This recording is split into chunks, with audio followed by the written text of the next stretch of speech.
Too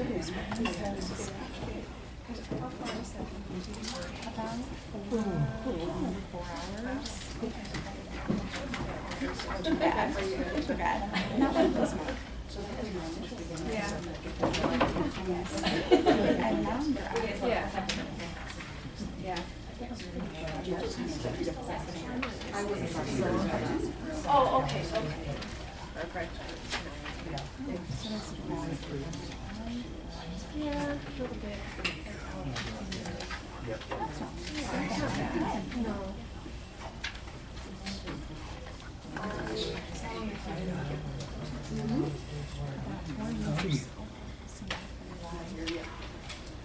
Thanks, Rich.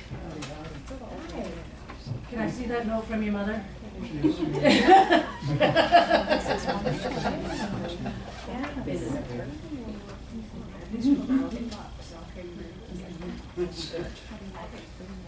Well, good afternoon, everybody. My name is Sandy Robinson. I will be introducing my friend here, Dr. Rich Briner. Rich believes that every Toastmaster can avoid criticism and give great evaluations every time. How? Rich says that this twofold process, which he will tell you about, helped him become a better speaker quicker, enabling him to win 5 District 78 championship speaking. Rich promises you will walk away with at least one idea to make you a better evaluator. Speaking on, every Toastmaster can avoid criticism and give great evaluations every time, Dr. Rich Briner.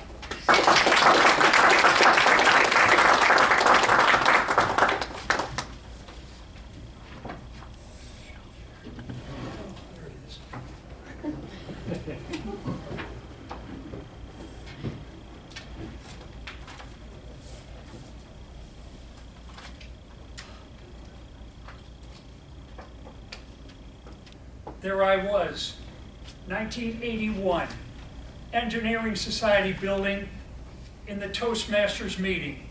I was 5 minutes early. The meeting started at noon.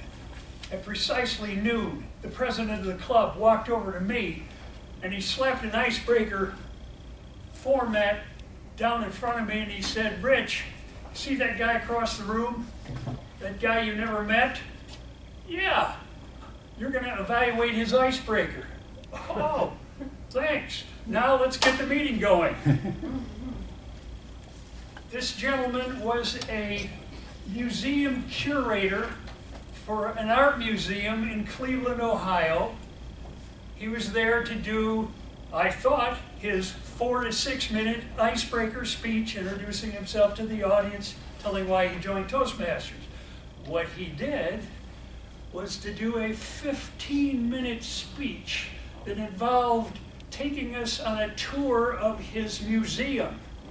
There were 2 characteristics that I noticed about this speech. One, it was boring. And 2, it sure wasn't an icebreaker, and it was too long. There were actually 3 things. And so, time comes for Rich to evaluate this speaker. And I can't remember everything that I said, but I do remember saying this: "That wasn't an icebreaker. It could be the speech in earnest, number 2, but it was twice as long, so you can put it into 2 speeches. But you probably need to do this icebreaker over."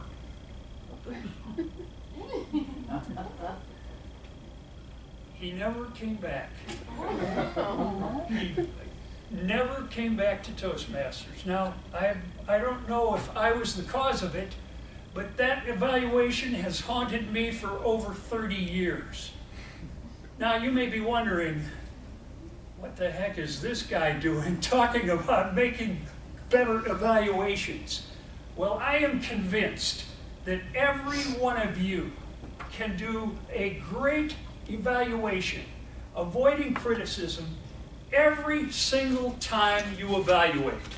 And there are 2 things that can make that happen to you every time. 2 steps.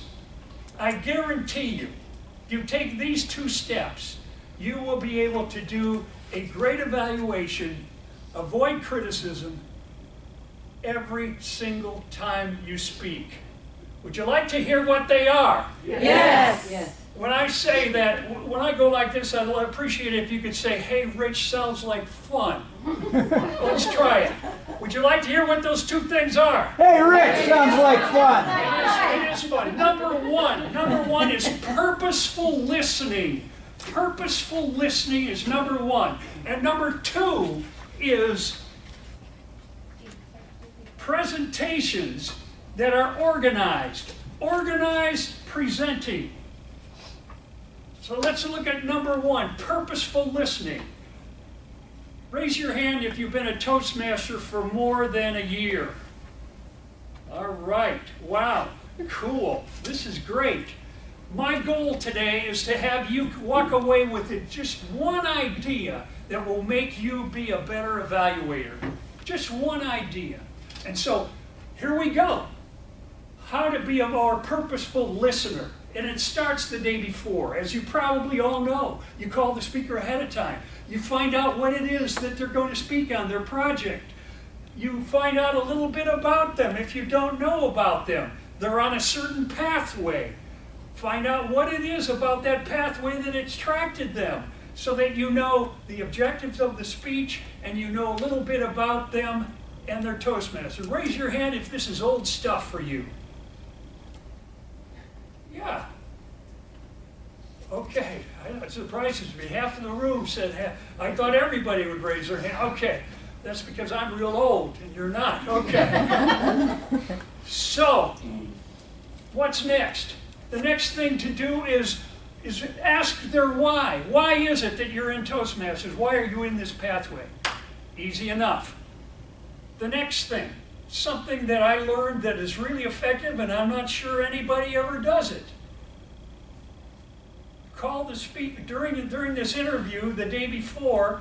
Ask the speaker, what are 3 strengths you already possess as a speaker? 3 strengths you already possess as a speaker. And I'm going to tell you, even some of the seasoned people in my club will say, gee, I hadn't really thought about that. Even an icebreaker, even a person who's an icebreaker. I did an icebreaker, 2 icebreaker speeches I evaluated in the last couple weeks. If the person on the line doesn't know, I don't know what those 3 strengths are. Well, you can encourage them. You can say, hey, listen, you joined Toastmasters. That shows that you're a risk taker. 2, you're pushing the envelope, trying to learn something new. Shows that you're inspired. You can coax it out of them. Now, the next day when you check with them the next day to make sure nothing's changed and they're ready to go. These are the things that I usually do every time I speak. And why am I such an unselfish, generous person with my time? No. When I go like this, say, hey, Rich, tell me more about that. Hey, Rich, tell me more about that. It makes my job easier as an evaluator. I now have on paper in front of me 3 strengths that speaker already told me that he or she possesses. You've got that on paper. And so when that evaluation starts, one of the things that you're going to be purposefully looking for is, do they do that? Do they do that? So you have a head start on finding what are some of the strengths that they have. Okay? Now, what's the next thing that we do to be purposefully listening? Would you like to know? Yes. Tell me more. Okay, it's what you do during the speech that you do. You have a sheet of paper in front of you, and on that paper you already have what are 3 possible strengths. And you've probably asked that speaker in the interview, what is it that you're looking for? What are you working on in particular? So you might have something down there already. So as you are listening, you listen with your eyes. Say that with me. Listen with your eyes. Listen with your eyes. Listen with your eyes. What we remember in a speech is not so much the words, but what we see when the words come out. And so this helps us to evaluate the speech in terms of, are the words and the actions being matched? Do they go together? Do they use the word told in the speech? The word told tells you they're in narration. You hear the word told, you could say in your evaluation, there's an opportunity they could have used dialogue. My dad told me to take a long walk off a short pier. No, my dad said to me, Richie, take a hike off of the pier right now. The difference. Told is a key for you to evaluate what is an opportunity that the speaker missed to use dialogue. Would you like to hear a little bit more about this? That sounds like That's all I fun. got to say about it. Sorry about that. So point number one. Point number one, purposeful listening can enable you to be a great evaluator every time you evaluate, provided you do number two. Number two, organized presenting. Organized presenting. You are already on your way to doing that. There are some tips on being an organized presenter that are great, and you know them all. It's a speech. It's a 2 to 3 minute speech. It has an introduction, a body, and a conclusion. You do a preview. A preview. You tell them what is it you're going to tell them. I'm going to look at the 3 strengths of the speaker and 1 suggestion for improvement, 1 or 2 suggestions for improvement. Now think about this. On your sheet, you already know that there are 3 strengths that they say they have. And you already know that there is something that they told you that they're working on. So you are already ready and organized to do an evaluation. Here's a tip. Most evaluations suck. No, I'm sorry, I didn't mean that. Did I say that? It's true. I meant to say most introductions in speeches suck, because the person comes up here and says, fellow Toastmasters and guests, and that is the worst way to start a speech. Worst way. Because at that moment, you have the undivided 100% attention of every single person in the audience, and you waste it on this inane fellow Toastmasters and guests. No, that's not the way to do it. So if you are evaluating this speaker, you can, right up front, you have a way to improve the introduction almost every time. So what do? Instead of saying, fellow Toastmasters and guest, here's how it goes. Our next speaker is Joe Dork. Joe gets up there and says, all right, now we're going to do, notice, no pause. So what you can say and improve every introduction is you get up there, you stand, you look around the room, you don't say anything. You command the attention of the room without saying a word. It's called the power pause. It can show confidence. It can show that you are in charge of the room. Then, what's the next thing you say? You do your speech. Your first words of your speech. You don't use inane amenities. They're inanities. Gee, it's pretty good. Write that down. Okay, so it would sound something like this. My name is Rich Briner today, and I'm going to talk about 3 things in my life that are important to me: my dog, my wife, and my career. Then you do a delayed greeting, fellow Toastmasters and guests, and you proceed. That is a way to command and hold attention. It can improve almost every single speech that you evaluate. Would you like to hear some other tips? Yes. Tell us more. Tell us more. Okay. So you've told them at the beginning of the speech, you said, I'm going to look at 3 strengths and 1 or 2 suggestions for improvement. Let's look at each one of those.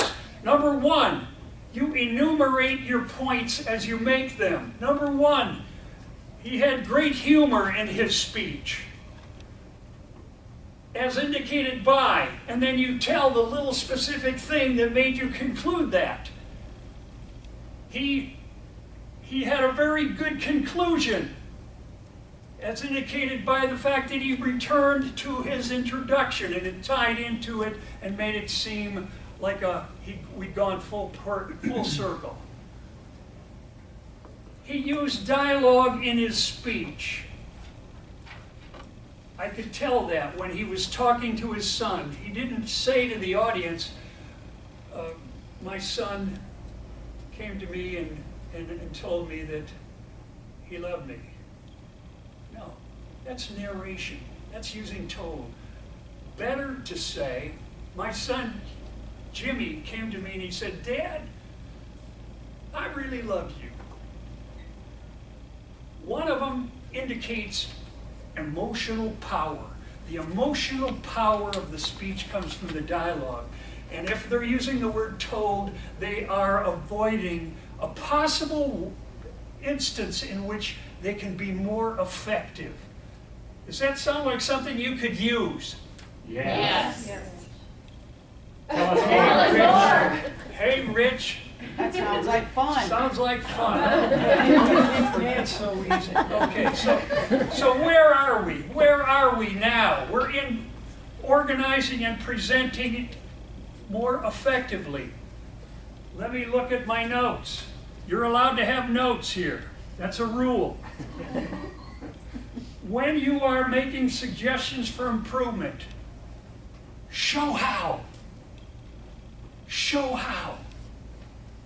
That's so important. You are demonstrating how to do it better.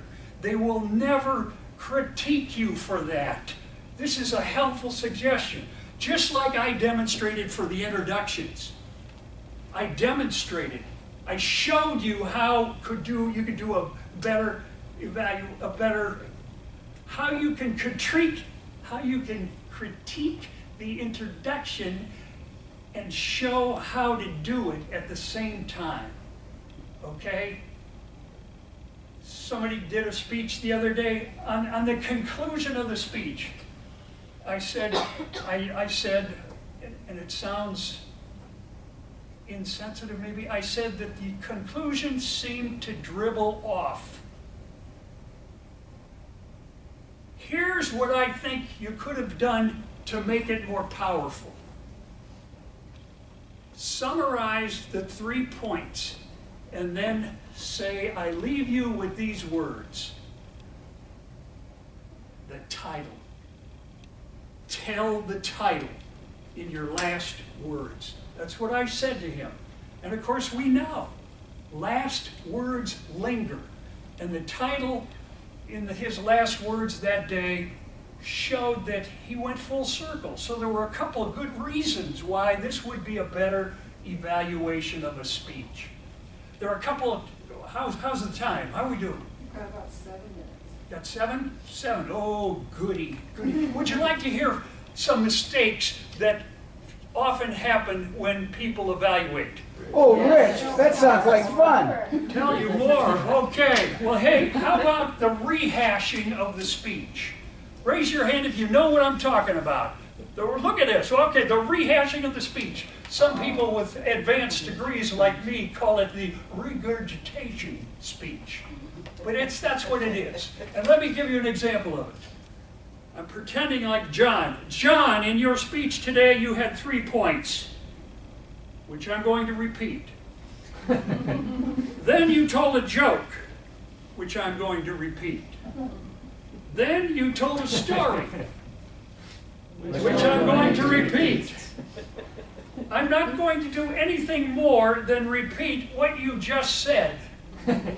That is regurgitation, a rehash of a speech. Somebody in our club about 3 weeks ago evaluated an icebreaker. And part of his evaluation said, in this speech, I learned that Joe Noakes had 4 kids, which we just learned. In his speech, I learned that his wife's name was Susie, and they'd been married for 48 years. In this speech, I learned, I learned that is a cue that you may be rehashing the speech. So what do? You have a specific strength that you noticed, and you can notice on your glove. Your glove, you each have a handout there. It's a glove. You can look to see what some of those things are. How much time we got?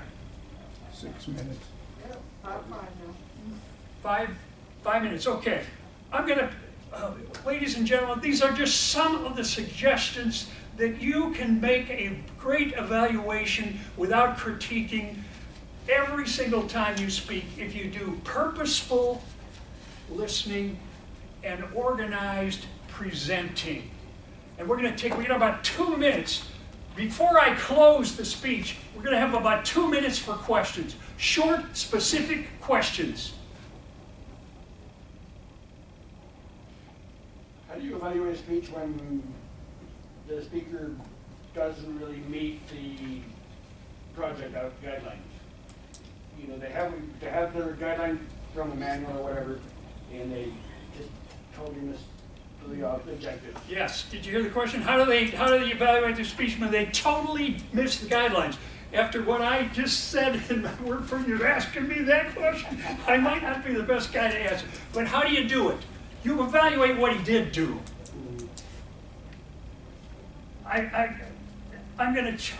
I'll tell you more as my last story is going to answer that question. What else?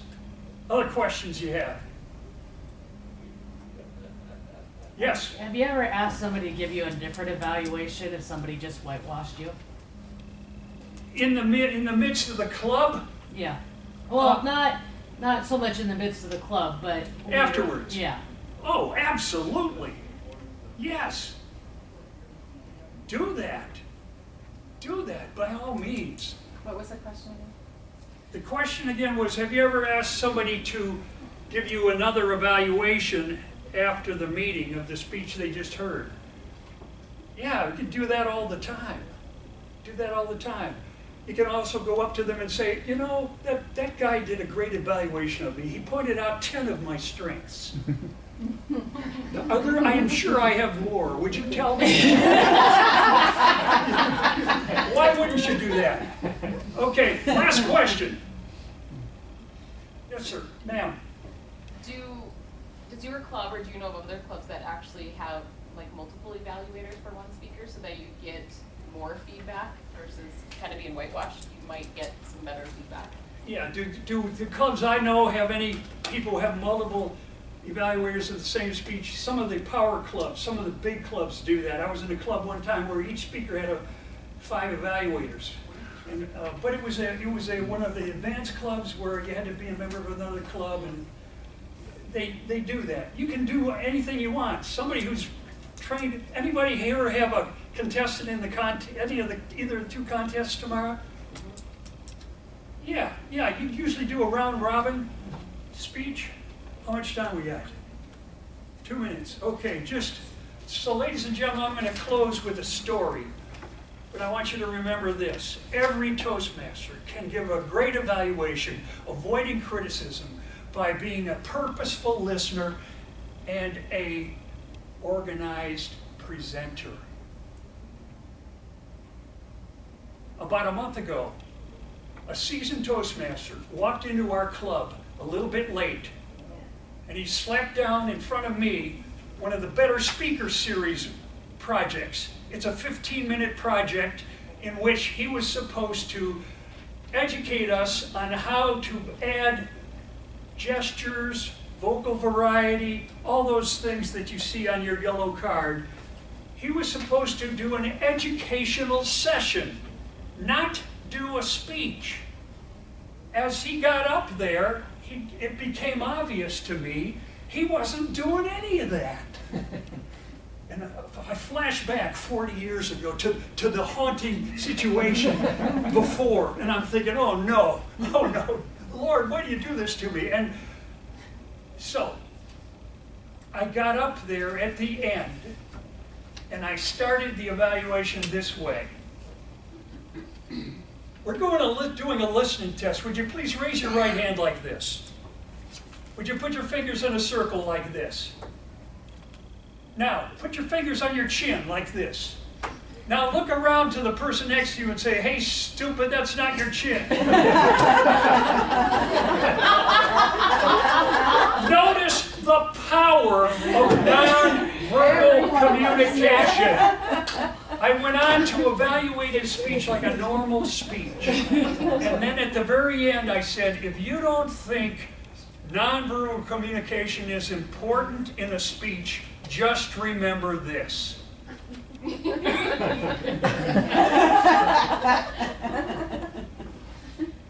He was pleased with the speech. He didn't do a darn thing about teaching us about nonverbal communication. He thanked me afterwards. We all can do excellent evaluations every time without criticism by purposeful listening and organized presenting.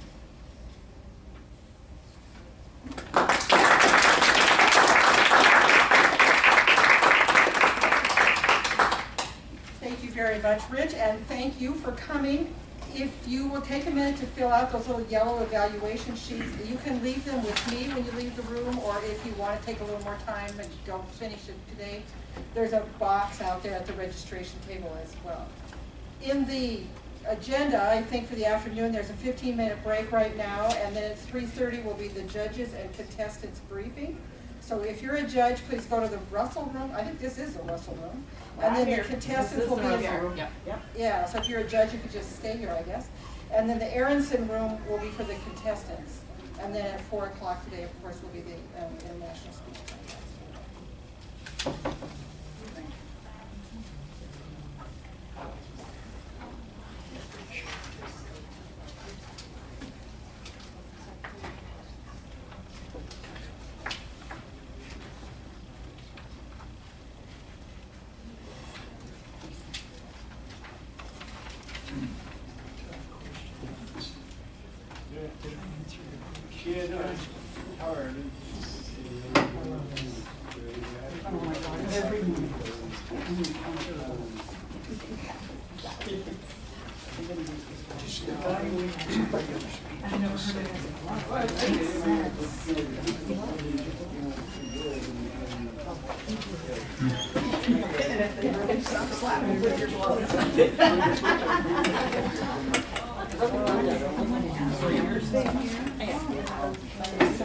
I don't think Jessica's here yet.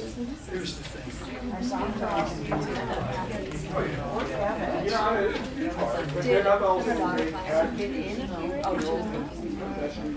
That's why she's sitting right here. Well, exactly. You know, with the no. Anyway, just making sure. Okay. If I see her, I'll let her know we found you. Okay. Probably have. That's great. That's awesome. Okay. Who's collecting Steve? You ever been on a cruise? You ever been on a cruise? Oh, yeah. You signed up for me? Oh, sure.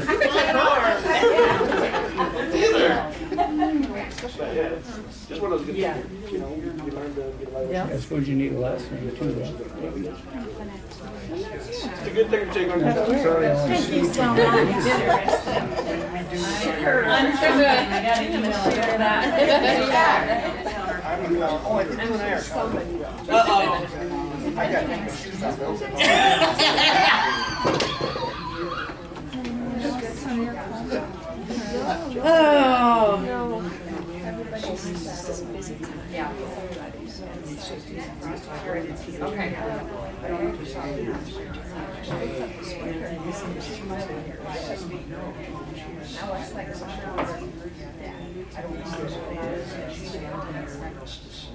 Amazing. Actually, needed to fill. Kind of like, oh, I wish I had that. So, Yeah. yeah, we have a great club. It's just like, you know, it's great. I can mention that to when people. Yeah.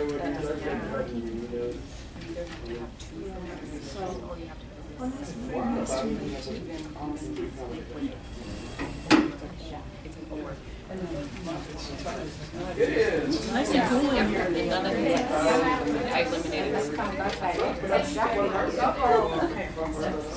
Helpful. Oh, very helpful. Excuse me?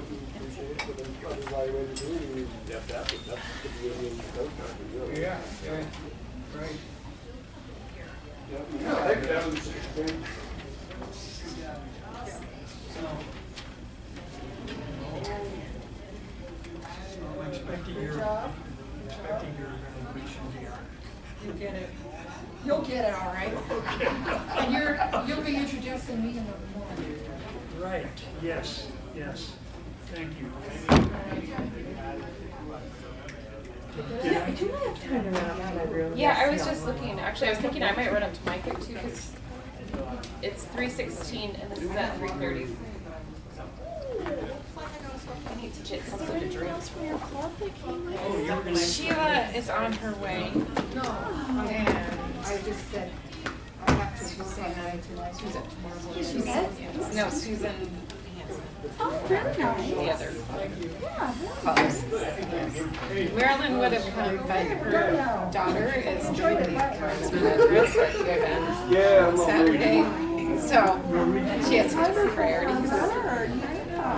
Yeah. Accidentally had something go on the whole time I was driving here. So. Well, sure. We have a few minutes, right? What's next? Take the one suggestion, the one response on the Harry Rich. That's the third one, then we Great. gotta. But just keep the Oh, one the speech response. contest. Well, I'm going to finally go to one, but That way when you do it, you get the response every time. yeah, thank you. You know, the And I Harry hope get my bag. Rich. Yeah, well, no, I mean, it was like the first time you wanted. Okay, to did be you- back, are you the wanted only to be club? back, And then the third or fourth time, we weren't really sure which one you were when you wanted. All right, thank you, sir. So, I know, it's hard. stick with the Hay Rich, tell us more. And Okay. Danny, you don't have to, you know. Okay, thank you, I sir. just thought, well, it's never going to be this close. Yeah, I can't be invisible anytime soon again. I went to the big stage 3 times, but I won the Right. district contest, District 78 contest championship 5 times. Actually, I won one in a different district, and I won one in District 17. So actually, really, I got the distinction of winning the first District 78 annual speech contest. Did you? In the fall of 2003. Nobody remembers. I never came to the district conference except for the last 5-6 years. You know, well, I'm in longer hand now. So I didn't know they existed. Yeah. So what are we up to now? Break. This is well, and there's The lunch judges at and 3:30. The judges, wait, because I want to go to the judges contestant briefings. That's at 3:30. The contest not till good, and I can run my stuff up to my room. Oh, okay. Cool. Well, it's going to be exciting. Yes. I gotta come back and good. So. Oh, I hope so too. Yeah, tomorrow. I know. Yeah. Hey, Rich, you want your camera? Rich, you want your camera? Thank you. Do you record all your presentations? I try to, yes, because then you can go back and see the unblemished truth. I